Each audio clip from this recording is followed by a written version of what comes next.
Okay, I think enough time has passed. I think we can do another video on Jobless Reincarnation Volume 3. Or, well, the Volume 3 video. Let's start this thing. So for those of you who or know of what happened in Volume 2, because I kind of danced around the actual ending of Volume 2, everything kind of exploded. Like, the entire city is gone, and Rudy and Eris have been thrown literally the world away onto the Demon Continent, one of the most dangerous places in the entire world. I remind you, they're like 10. I mean, Eris is like 2 years older, but that's not any better considering where they are. They're literally surrounded by monsters. Anyway, the pair of them would be screwed if it wasn't for Rudy's new mysterious friend that talks to him in his head. I know he's not going crazy. We're introduced to the man god this volume, a mysterious being that calls itself a god. I mean, it's in the name, man god, that seems to be guiding Rudy, and Rudy is obviously distrustful of the mysterious entity that seems to be invading his mind, but begrudgingly goes along with its plans, mainly because he can't really think of any other ideas for how to get themselves out of the situation. So yeah, they kind of just have to go along with the man god's plans, at least for now. Anyway, one of the man god's plans, and someone that Rudy meets upon waking up, and if I mispronounce his name, I am sorry. Ruajard, I'm probably just going to call him Rui from here on, because you can kind of say it. Ruajard, who is a Supardia. I might just say Spartan from here on, just because I don't want to butcher words. Anyway, Rui declares that he'll get Rudy and Eris back home safely, mainly because he's a good guy who likes kids. Not in that way. He just generally likes kids. I mean, he was a father. Was being the imperative word there. Of course, there are some difficulties because he is a Supardia. Okay, for me, I'm just going to say Spartan. I'm just going to say Spartan, everybody, because I'm tired of butchering words. Anyway, basically everyone in the world is scared of the Spartans, mainly due to them kind of going a little crazy and attacking their own allies during the last big war a few centuries ago. And yeah, Rui is like over 500 years old, or exactly 500 years old, I forget exactly, but yeah, he's really old, because he comes from a species that lives a really long time. Anyway, so they attacked everyone else during the last big war, and we're kind of seen as savage monsters, even to other demons. So, yeah, the entire world kind of fears the entire race of them. But, while they did attack their own allies, there's a reason for that, and they're actually victims of the whole mess.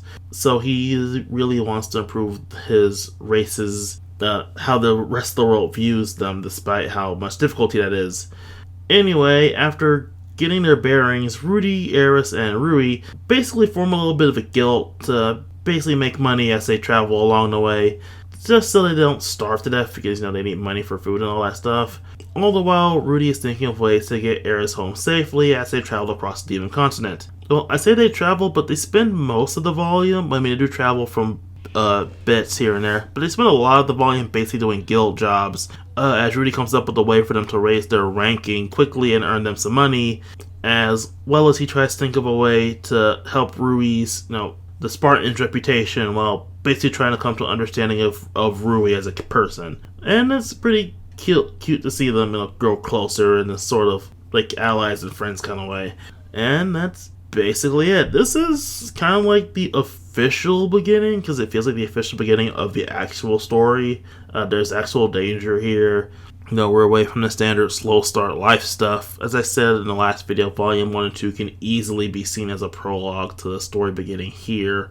On an interesting note, we get to see Rudy's ever-growing closeness to Eris, as she basically has to rely on him a lot more now, and it's shown that she's also his major motivating factor for continuing forward, because he really wants to get her home and into safety. And it's kind of cute. They have little moments here and there that are kind of cute, except Rudy's always like, no, I must control myself. It's unbecoming of a man to take advantage of the situation, because he knows that she's literally relying on him for basically everything.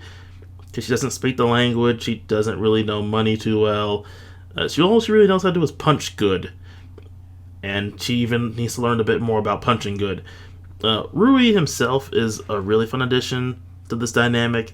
He's sort of like a cool big brother figure, and then the way he likes to handle situations, like he really just wants to keep Eris and Rudy safe, and so he tries his best to do that. because he just likes kids, but he does grow closer to the pair over the course of the story, and they become important to him as well, which is pretty cool to see. He has his own issues with the whole dealing with the reputation of the Spartan people and people being afraid of his very existence, but he's generally a good guy who just likes kids and wants to make sure his friends, well, his newly formed friends, are in a safe position. And seeing as how the group grows closer over the course of this novel, it's interesting. It's more of a character focus and overall plot. I mean, the previous novels were all character focused, but this one's more so. It deals with the whole group character and growing closer together. Overall, this is a good continuation of the story. Some stuff happens, not a lot of super major stuff happens, I mean, except for Rui being introduced, and it's a good introduction to him, as our story kind of sort of officially begins with the mystery of the man god and Rudy's quest across the dangerous lands that him and his friends find themselves in. And yeah, that's volume 3.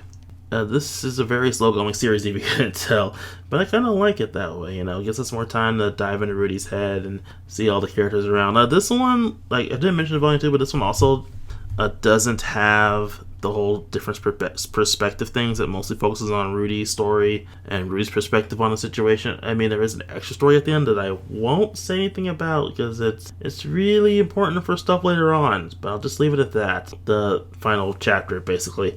And yeah, that's volume 3. See you guys next time, I guess.